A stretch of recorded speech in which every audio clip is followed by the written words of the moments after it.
Hi, welcome. Welcome to my eclipse video for April 8th, that's Monday, 2024.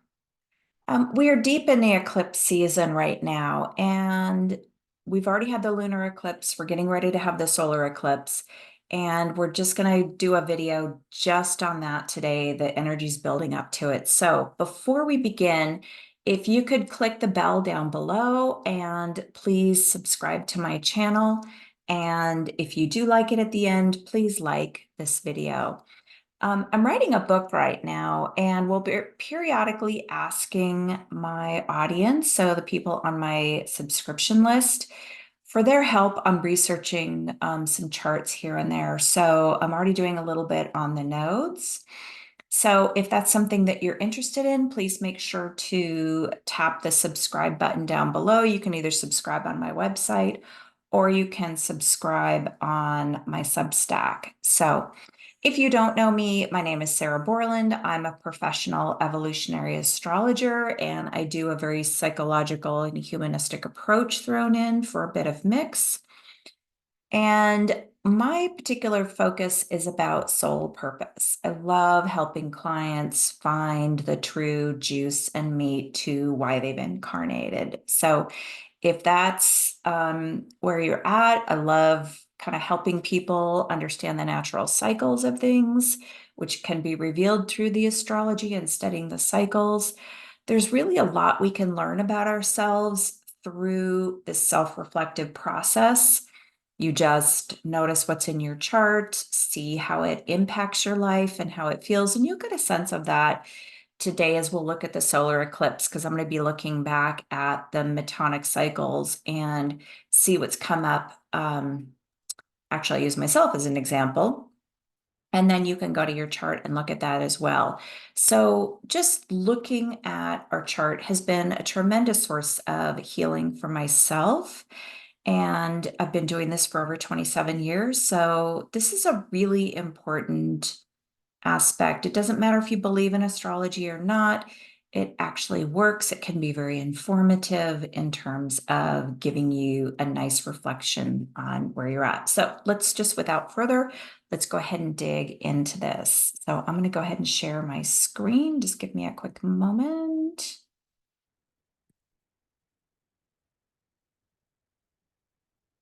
All right, so here we go.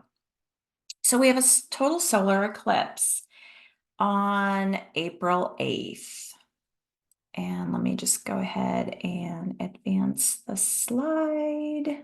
See how, hold on here.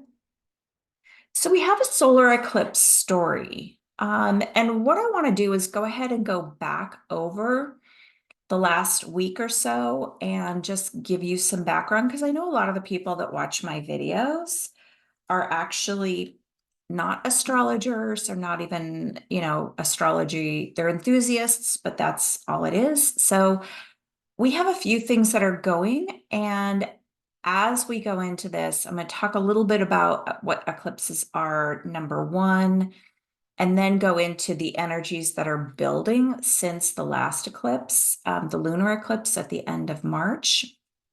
So let's go ahead and dive in. First, eclipses happen in pairs. We have a lunar eclipse and a solar eclipse that happen together. They're always 2 weeks apart. And remember that eclipses are always a moon transit, if you will. And there are always 4 eclipses a year. Now, if an eclipse happens earlier in the season, we might end up with 3 in one calendar year. But generally, you're going to have 2 pair, usually about 6 months apart. And these are not something that elicit fear. I know out on the internet, if you look around a little bit, who depends upon who you're watching and listening to, there's a lot of people who do clickbait, who try to make things seem really scary and fear-based, because fear always makes people want to listen. So, and that's not something I subscribe to. So I talked just a little bit about eclipses. They actually are part of a bigger cycle. I tried to find the graphic and couldn't find one to share with you, but eclipses are kind of like a snake as they do its cycle. It actually snakes through the earth. And then, so if you look at the path of where the eclipses actually run throughout the globe, it actually does have this variation. So sometimes they hit our continental United States where we're at or where I'm at, but they don't always. So eclipses are on what's called a metonic cycle. It's a 19-year cycle in which the phases of the moon are related to the same day of the year. So 19 years ago, on April 8th, if we look back to what happened in your life in spring of 2005, so April 8th, 2005, we have the same solar eclipse, 19 degrees and change in Aries. So if you look back to the events that were unfolding at that particular time in your life, you can ask yourself, what may be kind of unfolding right now? Because you have to take a look at your birth chart and see where this falls. Now, just for myself as an example, the Aries sign happens to fall in my 10th house of career and public standing. Now, 19 years ago in 2005, I was just beginning. Matter of fact, let me show you guys how this looks. Okay, so right here, this is 2005, and you'll see April 8th, 2005 happened to have been a Friday. And we have the sun and the moon. Hopefully you can see my cursor here. The sun and the moon are at 19 degrees of Aries. And of course, a solar eclipse is when the sun usually, like this would have been visible well, I'm in Tucson, so it would have been visible in the daytime here in at least the western part of the US or sorry, the western part of the hemisphere. And the moon passes in front of the sun. And when that happens, you get the solar eclipse. So in April 8th of 2005, we have this same signature happening. Now in 2005, it happened to be very tightly conjunct Venus and as well as the North Node. So it had a slightly different flavor. But for me, this was lighting up the career house. And lo and behold, in 2005, I had just started a brand new career. So it was my first year as, an educator. So if I look back again, another 19 years, lo and behold, April 8th, 1986, we have yet another solar eclipse on 19 degrees of Aries. And this particular time in the United States, I did this just for Tucson. And at that particular time, it was in the middle of the night. So we couldn't see it, but on the other side of the globe, it was happening for them. So in 1986, lo and behold, I had actually just started a new career as an interior designer in San Francisco, working for my mentor, who was a fabulous, fabulous woman. And hopefully she's listening to this. I still adore her tremendously. So this was a new career path. So I know that when this eclipse hits my 10th house, I'm actually launching new things right now. So, and I'm stepping into doing a lot more writing and writing a book right now. So this is pretty exciting. So I can see the pattern of how this eclipse is going to light things up for me. Now, that's not the end of the story. So let me go ahead and just go back. So you can look back, and if you have your chart, you can look back to see what house does Aries fall in, especially 19 degrees of Aries. To give you a hint as to what area of life this is going to light up for you. Or maybe maybe these were big enough events that you can kind of take a look at the years and say, yep, I know what I was doing. If you don't have a birth chart, please, again, go down into the notes below the video on YouTube, and I'll have a link to a free birth chart on my website. So just click the link below the video, add your information, and you can get a free birth chart. So you can take a look at it, but you do need your birth time. Okay, before we dig a little bit deeper in the eclipse, that gives you an idea of where we're going, but it's not the whole story. We need to look at what happened earlier this week. So first, we're going to start with April 1st. We have Mercury, which is from Roman mythology. It's known as the messenger god. And Mercury is symbolic of messages and communication. So Mercury stationed and went retrograde. So, like, for those of you that don't know what this is, the planets actually don't move backwards. It's just a symbolic representation. So if we think about this, you have all of the planets can go retrograde, because what we're talking about is we have the sun at the center of our solar system, and all of the planets are, if we were to think of this as the orbit, right? My hands are making kind of an orbit. And let's say the sun is in the center. So all of the planets are doing their orbit, whether they're close into the sun or further out to the sun. But what happens is we don't have this top-down view. What we have is, because we're also in this cycle, is we have more of a flat view. So we don't actually see it going around. What we see is we see what looks like it's going forward, and then we look like it's going back. So Mercury is a really fast-moving planet. It's very close to the sun, and it actually does this appearance from Earth's perspective of looking like it's going retrograde. So it actually stations, so it looks like it slows down, but when it slows down, it's actually making the bend. And so when it does this, this is symbolically a time that we need to slow down. We need to slow down and reflect. Now, if you're out on the internet or in looking at memes, you'll often notice that this is the one, especially if you're not very astrologically astute, that you'll notice you're like, oh my God, everybody freaks out about Mercury retrograde. There's nothing, it happens like 3 times a year. So it's not for actually quite a long time. So it's pretty common.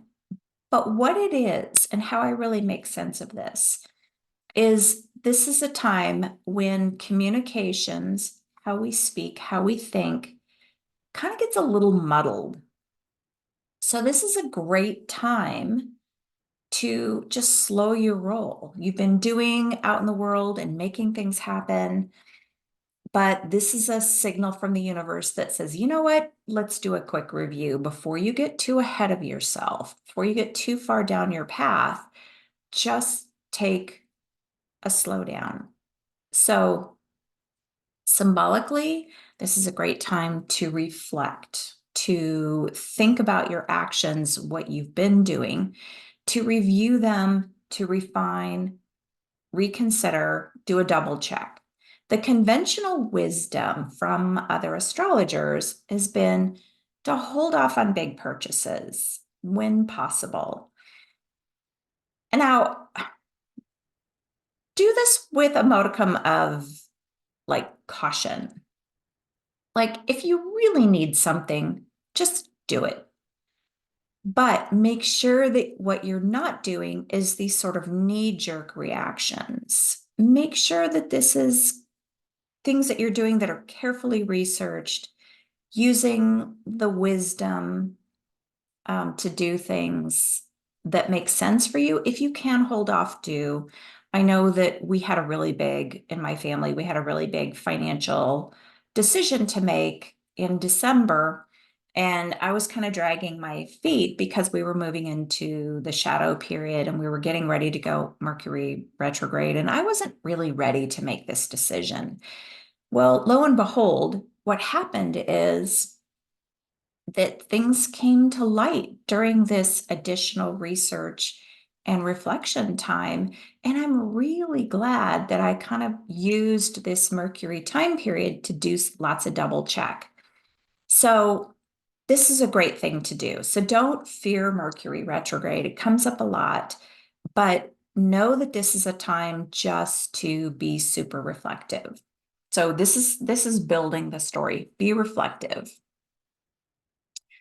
Now, Mercury is in Aries. So one more thing, two tips for Mercury retrograde during this particular month, because it lasts until the 25th of the month, is you want to double check your emails before you send them out because it's really easy to make mistakes. I'm hoping this is done during Mercury retrograde. So I'm really, really double crossing my fingers. This recording is going to go fine, that it's going to launch onto YouTube and that my email list is going to go out, that everything's going to get posted. So I'm going to cross my fingers. Just double check those emails before you send them out. Make sure that you're saying things the way you want. And also because Mercury is in Aries, Aries is very impetuous or can be impetuous. It wants to do it now. Sometimes because Aries is ruled by the warrior and swords, it can be a cutting energy. So be very mindful that your words are gentle and they do convey the messages that you intend, because sometimes our words can be, again, I can't think of another word. They can be very cutting during a Mercury in Aries. So be cautious. Now, all right, let's move on. Let's move this a little bit faster along. Venus on April 3rd, Venus, the planet of values, beauty, money, met the planet Neptune in dreamy Pisces. This is at the very end of the degree, 28 degrees of Pisces. And Pisces also rules spirituality, compassion, creativity, and very visionary. Now, we're building this story here. So Venus, which is about what we value, meets up with our dreams, meets up in this dreamy state. What is it that you have been dreaming about? What is it that has not moved into the real world yet? Or maybe something is in its infancy. But in our mind, in our dreams, this is where manifesting begins. So this is the backstory that is created by our dreams. So keep this in mind. So we were in this dreamy state. We're thinking about our dreams. This is what we really want for ourselves. This is our desire nature. And then boom, the very next day, because Venus moves quickly, Venus moves into Aries. Venus is what we want, like what we desire. It's also about romance, beauty. It's what we value, what we deem important. It moves into Aries. Aries says, I want it now. The energy changes completely, goes from dreams to make it happen. There is no longer any patience with Aries. It's about urgency. And because it does rule money, just be cautious. Again, this will last for the month, but be a little cautious about how you're spending, making sure that you're not doing things in hot, passionate, impulsive ways, which is Aries. If, you may find that things kind of flow through your fingers. So just be really cautious and do this with an eyes wide open approach. So that's Venus and Aries. Now, on Monday, the 8th, we have a total solar eclipse at 19 degrees where the sun and the moon meet.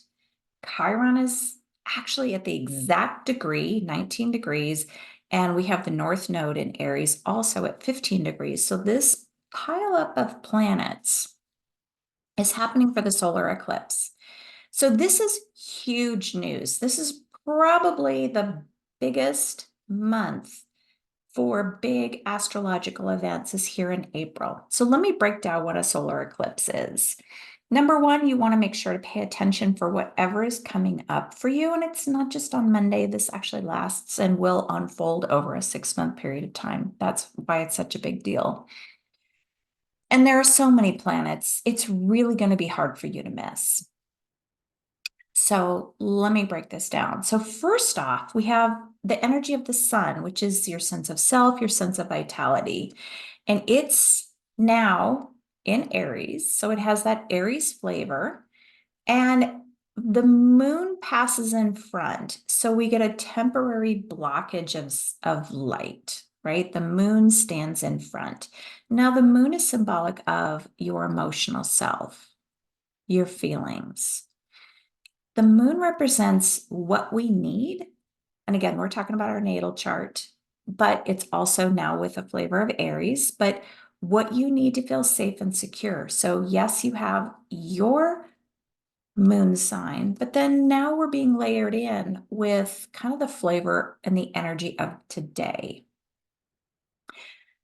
The moon represents also how you nurture, but then also what you recognize as nurturance, which can be very different for all of the signs. And I'll be doing some videos on that soon. It is also about your habits and instincts and how you react on an emotional level. So, part of this signature, when the sun and the moon meet, it's asking you to be more in tune with your emotional nature. The more awareness that you have about your moon self, your lunar side, your feeling nature, that hopefully you're going to be less likely to get caught in those age-old traps. Those of us that have been around the block a few times, we know what those are. We've seen the patterns over and over and over, and we know what those traps are. But really, this is about Mercury retrograde, right? Being cognizant, using that metacognition to think about how you think about things, being reflective, noticing when you get in those traps where you react before you think. And that's very much this Aries energy. It's about do, react, everything before your brain kicks in. Now, there's an impulse and an urgency behind it. And so, again, really like take note. Don't do it with judgment, but or harsh thoughts. Like this is not about beating yourself up because we all have areas where we could use some improvement. But ask the why, the when, and the how. Like we know these are the things that we regret later, that you wake up and you're like, oh, why did I do that again? Shoot. The more you recognize your patterns and really analyze what gets you to that place, the better you're going to be at creating a more improved response next time. It takes work. This isn't about being perfect. It's just get the hard work in. So with Mercury retrograde right now, it's a great time to slow down and reflect on this, your communication patterns.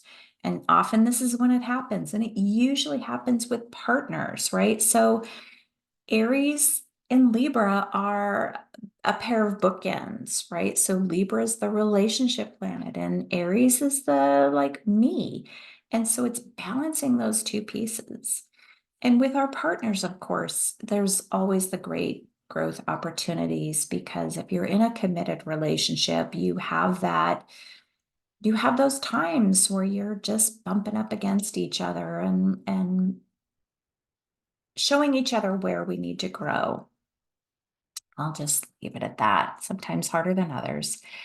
So Chiron is in the mix. Now, I want to talk about Chiron a little bit for those of you that don't know. So Chiron is actually symbolic of again, it goes back to the mythology. Chiron is the wounded healer in astrology. And it's a little more than that. It also is about kind of showing us through patterns over and over and over where we feel insignificant. Maybe where we don't feel that we're quite enough. And it's a very private, wounded space for us. It's not something we necessarily air out in public because it does have that, like, you don't want anybody to know. But these are things that we hold on to. And with Chiron, We really need to kind of break down those barriers when we get brave, because listen, this eclipse is asking us to take a look at this piece of ourselves. And we might have experiences where it's being brought up again and where the wounds may get opened again. And this is good. Like, don't fret any of this because it's not good to hang on to it and try and stuff it down and hide it and throw it in the back closet and pretend it doesn't exist. But change happens when we do look at the things, when we're brave enough to kind of maybe open the door just a little bit and peek inside, whatever you're familiar with. But it's not healthy or good to try to pretend that our difficulties don't exist. And change is hard. Like, I'll be perfectly honest, like it takes work. And there are days when you're up for the challenge, and there are days that you just don't have it in you. But I'll tell you, this Aries energy is about courage. This is going to open the door that says, you know what? You've got it. You've got what it takes. And it's likely you're going to feel more motivated to kind of get some of these old patterns cleared off the deck and start fresh and new. So just remember and give yourself some grace that old patterns are familiar, right? It's likely these are things that have been occurring since we were children. And we generally limp along, we make do because initiating change is really hard. It's difficult, it's scary. The new and improved you is uncharted territory. It's going to feel weird. It's difficult, it's scary. Maybe you're not even sure if you're going to be accepted, if you're going to still belong, if people are going to recognize like this piece of you. Whatever it is, you can fill in the blank with whatever your fear is. But it's really important that you peel back the layers and you heal yet another piece of yourself. And the message in Chiron is like, have the courage, move forward. You're going to feel the immediacy, I would imagine, because I'm definitely feeling the immediacy. And that in order, and this is funny because when I taught, I always talked about this, like change just doesn't happen for no reason. Like there has to be a push and there has to be a pull on the other side. So the push is from Chiron. Likely you're sick and tired of your same old shit. Pardon my French. The pain, you're just getting sick of it at some point, and it's holding you back from what you really want. So what's the pull? The pull is a fresh new beginning, a fresh start. These are all Aries words, right? Aries is the beginning of the zodiac, comes in spring. We have all sorts of things growing, including what your dreams are and the things that you need to look at and create for yourself. Eclipses are accelerators, especially in Aries. We have this impetus to like, do it now. Now, one more building of the story here. Oops. Um, let's see. I think I was going to show you a chart for those of you that want the charts. Nope, let me actually take a look at this. There's the Venus, where we can see Venus met Neptune. Sorry about that. Forgot about showing my slides. And right here is the April 8th. So look at this pileup of planets. And again, this is the story that I'm telling you. Here's the sun and the moon together for the eclipse. There is, look at that, 19 degrees, 24 minutes of Aries, the moon, the sun, and Chiron all together. Oh my gosh. So you wonder why I'm really harping on this whole like wounded healer and kind of chipping away at this, what needs to be healed within ourselves. It takes work. Just try and get another layer done. And then, of course, we have the North Node, which is what I want to talk about next. just going to go back to this slide here, the eclipse. So with the North Node, the North Node represents our karma and it represents our fate.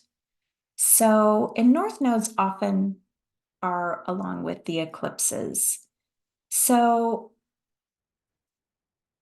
this is about becoming more emotionally aware, and especially in reference to what you need individually. Now, eclipses last, and again, I'm just going to repeat myself, they start a little bit before the eclipse actually occurs. So you might be already getting a window into what this eclipse is about for you.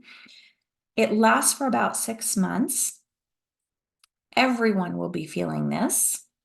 There's this concentration of Aries energy with all of this planetary pileup in one of the houses of your chart. It might be straddling over two, but take a look at your natal chart to see what house is in. Again, mine happens to be happening in the 10th house of career and public standing. And so you'll notice me coming out and doing more videos and sending newsletters. I'm working on a book, which I want to get published. So please, please, please support me. It would mean so much to me just by subscribing, just by liking some videos, showing up on Instagram and so on. Just, publishers like to see people who have active communities. So that would be super, super helpful. So anyway, enough about me. This eclipse is showing up for everybody. It's big, big, big energy. Now, if you have your planets, sun, moon, rising, or a cluster of planets in the cardinal signs, such as Aries, Libra, Capricorn, or Cancer, they're going to really show up for you, maybe even more so. Now, why is this eclipse such a big deal? It's been all over the news. They've been interviewing astrologers. The news people have been focusing on this quite a bit. Well, here's why this is a big deal for us in the United States. This is the last visible total eclipse in the continental United States until 2044. This time it starts in Texas, so actually in Mexico, crosses, across the Pacific, through Mexico into Texas, and then kind of loops around and ends in Maine. Actually, let me show you. I can show you in a minute the picture. This total solar eclipse is like a reset because it's right. Astrologer Lynn Bell, I saw this on Facebook the other day and it was just brilliant. I love this quote. She says, eclipses carry the symbolism of a blinding for 4 minutes, right? And then a return to seeing clearly. They plunge us into darkness, but then the light returns. So I just love, love, love what she said about this because we do have that temporary moment where the sun gets, it's other than the aurora around the outside of it, it plunges us into darkness, but then the light can return. So again, if you need to see your birth chart, I've got a free chart generator on my website. So please feel free to plug in your birth data and go ahead and do that. I'd like to thank you for tuning into this video. Please hit the like button if you did like what you were listening to here. And I just want to let you know that my books will be open until the middle of May. So if you need some support with some of the things that are coming up with this eclipse energy, or you just want to check in or a mentoring session, please click the booking link below. And in the comments, if you could, I would love to hear about what area of life, by looking at the houses, this eclipse is showing up for you. It's super interesting to unpack the old cycles, and it gives you a hint as to how this one may unfold. You know, astrologers, we can't predict exactly what's going to happen or what you're going to discover. That is between you and your soul and your guides and so on. But we can at least give you a sense of what area life or the energies that are coming out. And usually through conversation, a lot, you will learn a lot and kind of things will start to open up for you. So again, thank you for watching. Until next time, keep your feet on the ground, face to the sky. Thank you very much. Bye.